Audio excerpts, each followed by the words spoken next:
विदा हो चुका जून 2025 अब अंतर्राष्ट्रीय कूटनीति के इतिहास में एक साधारण महीना नहीं रह गया है, क्योंकि इसी जून के मध्य 13 तारीख की भोर में मध्य पूर्व की वो दीवार टूट गई जिसे दशकों से छाया युद्ध, प्रॉक्सी संघर्ष और रणनीतिक इंकार के पर्दे से ढका गया था।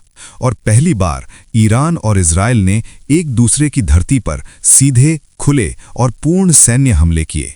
ऐसा टकराव जिसने पूरी दुनिया को ये सोचने पर मजबूर कर दिया कि क्या हम सचमुच एक नए युद्ध युग में प्रवेश कर चुके हैं, क्योंकि केवल 12 दिनों तक चले इस युद्ध में न तो कोई देश जीता, न कोई सरकार गिरी, न कोई राजधानी कब्जे में आई। लेकिन इसके बावजूद इस संघर्ष ने मध्य पूर्व की सुरक्षा अवधारणाओं, परमाणु निरोध की नैतिकता और पहले वार की वैधता को ऐसे झकझोर दिया कि इसके प्रभाव आने वाले कई वर्षों तक महसूस किए जाएंगे। और विश्लेषकों का कहना है कि ये युद्ध भले ही छोटा था, लेकिन इसके झटके बहुत लंबे हैं, क्योंकि इस टकराव से पहले के महीनों में ईरान और इजराइल के रिश्ते पहले से ही असामान्य रूप से तनावपूर्ण थे। गाजा युद्ध की लंबी छाया पूरे क्षेत्र पर मंडरा रही थी। लेबनान की सीमा पर हिजबुल्लाह और इजराइल के बीच नियमित गोलीबारी हो रही थी। सीरिया में ईरान समर्थित ठिकानों पर इजरायली हवाई हमले जारी थे, और ये सब मिलकर एक ऐसी नियंत्रित अस्थिरता पैदा कर रहे थे जो किसी भी समय विस्फोट में बदल सकती थी। इजरायली राजनीतिक नेतृत्व खुले तौर पर कह रहा था कि वो ईरान के परमाणु कार्यक्रम को किसी भी कीमत पर अपनी तथाकथित रेड लाइन पार नहीं करने देगा। वहीं तेहरान लगातार ये दोहराता रहा कि उसका परमाणु कार्यक्रम शांतिपूर्ण है और किसी भी आक्रामकता का जवाब देने के लिए वो पूरी तरह तैयार है। इसी बीच ईरान की आंतरिक स्थिति भी किसी युद्ध भूमि से कम नहीं थी, जहां एक ओर देश आर्थिक दबाव, महंगाई, जल संकट और सामाजिक असंतोष से जूझ रहा था, तो दूसरी ओर राज्य की आधिकारिक भाषा में प्रतिरोध, राष्ट्रीय सम्मान और संप्रभुता के नारे और भी तेज होते जा रहे थे।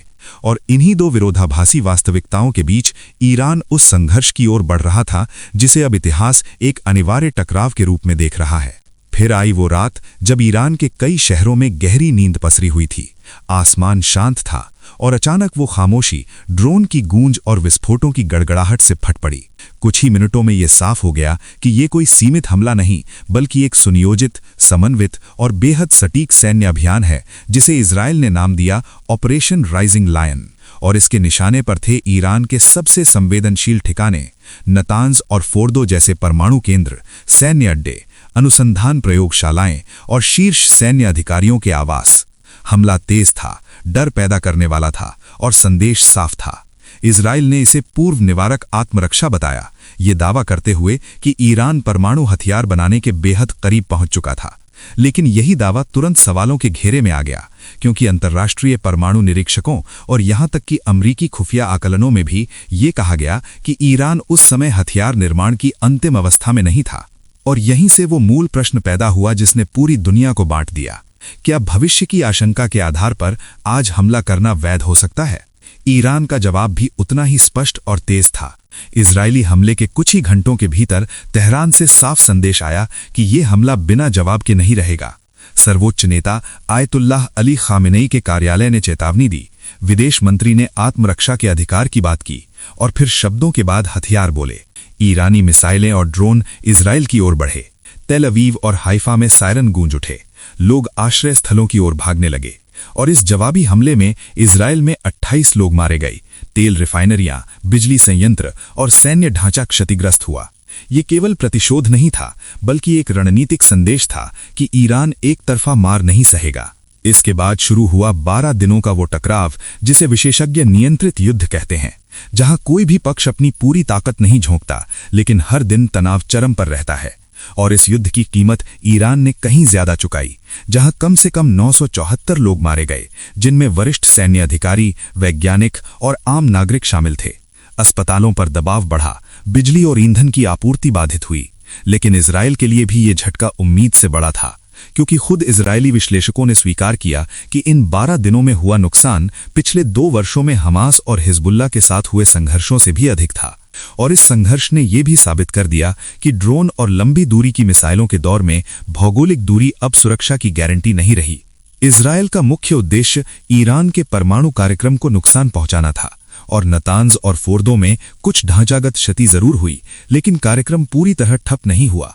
बल्कि कई विशेषज्ञों का मानना है कि इस हमले ने ईरान को अपने परमाणु ढांचे को और अधिक गुप्त, सुरक्षित और सैन्य क्षमता से जुड़ा हुआ बनाने की प्रेरणा दी है। वहीं इजरायल की सैन्य सीमाएं भी उजागर हुईं, क्योंकि हवाई हमले प्रभावशाली तो थे लेकिन निर्णायक नहीं।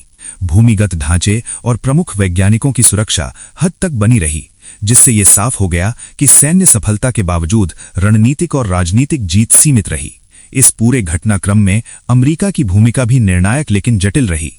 शुरुआत में अमेरिका ने इजरायल के सुरक्षा के अधिकार का समर्थन किया, लेकिन जून के दूसरे सप्ताह में अमेरिका की सीधी भागीदारी ने ईरान के रुख को और कठोर कर दिया। हालांकि तेहरान ने यह साफ किया कि वो अमेरिका के साथ सीधे युद्ध में नहीं जाना चाहता। इसी बीच सऊदी अरब, संयुक्त अरब अमीरात, तुर्की और कतर जैसी क्षेत्रीय शक्तियां सतर्क निगाहों से हालात देखती रहीं। किसी ने सीधे युद्ध में कदम नहीं रखा, लेकिन कूटनीतिक दबाव और चेतावनियां लगातार चलती रहीं, जिससे संघर्ष का विस्तार रोका जा सका। और इसी दौरान अंतर्राष्ट्रीय कानून और पूर्व निवारक हमले की वैधता पर बहस छिड़ी। संयुक्त राष्ट्र, IAEA और मानवाधिकार संगठनों ने सवाल उठाए कि बिना तात्कालिक खतरे के हमला अंतर्राष्ट्रीय शांति को कैसे प्रभावित करता है। और ये बहस केवल कानूनी नहीं बल्कि नैतिक भी बन गई, क्योंकि इस युद्ध का मानवीय प्रभाव बेहद गहरा था। ईरान में सैकड़ों बच्चे मारे गए, इजरायल में डर और मानसिक आघात फैला, दोनों देशों में सामान्य जीवन ठप हो गया और युद्ध खत्म होने के बाद भी शांति नहीं लौटी, बल्कि दुश्मनी और अविश्वास और गहरा हो गया। इसी पृष्ठभूमि में डोनाल्ड ट्रंप की 2026 की वैश्विक कूटनीति को देखा जा रहा है, जिसे खुद ट्रंप अनिश्चितता की ताकत कहते हैं, जहां अचानक फैसले, कड़े दबाव और बड़े प्रलोभन एक साथ चलते हैं। और यही अनिश्चितता कई देशों को झुकने पर मजबूर करती है। लेकिन विश्लेषकों का मानना है कि 2025 में दिखने वाला ये लाभ 2026 में भारी नुकसान में बदल सकता है, क्योंकि यूक्रेन, मध्य पूर्व और एशिया में बढ़ते तनाव ये दिखा रहे हैं कि जब दुनिया का सबसे ताकतवर व्यक्ति सबसे ज्यादा अप्रत्याशित हो जाता है तो देश विकल्प तलाशने लगते हैं। और इसी संदर्भ में दक्षिण एशिया में भी युद्ध की आशंका फिर से सिर उठा रही है, जहां भारत पाकिस्तान और पाकिस्तान अफगानिस्तान के बीच बढ़ते तनाव 2026 को और भी विस्फोटक बना सकते हैं। और यही वो दुनिया है जिसमें जून 2025 का ईरान इजरायल युद्ध केवल एक घटना नहीं बल्कि एक चेतावनी बनकर खड़ा है कि आने वाले साल शायद और भी ज्यादा खतरनाक, अस्थिर और अप्रत्याशित होने वाले हैं।